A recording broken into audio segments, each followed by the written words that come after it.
The overall goal of the following experiment is to demonstrate that neutron spin-echo-resolved grazing incidence scattering, SERGIS, can be used to probe the length scales present in irregular thin film samples such as the active layer within polymer solar cells.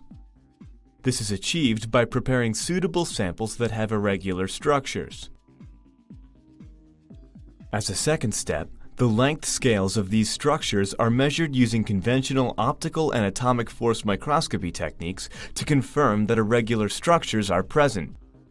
Next, neutron SERGIS measurements are taken using the prepared samples.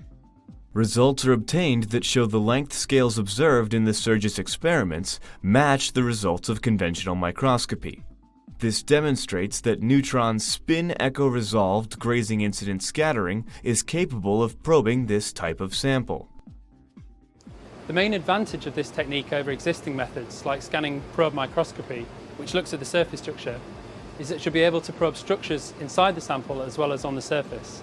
This method can help answer key questions in the polymer photovoltaics field, such as how does the nanostructure inside the active layer of a polymer photovoltaic device influence their performance.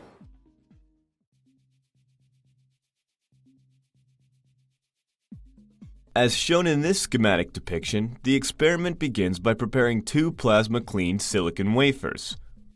Spin coat each wafer with PEDOT-PSS to create a thin film.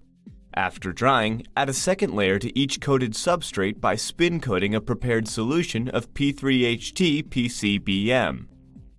Set aside one sample and thermally anneal the other sample for 1 hour at 150 degrees Celsius to grow crystallites on the thin film surface.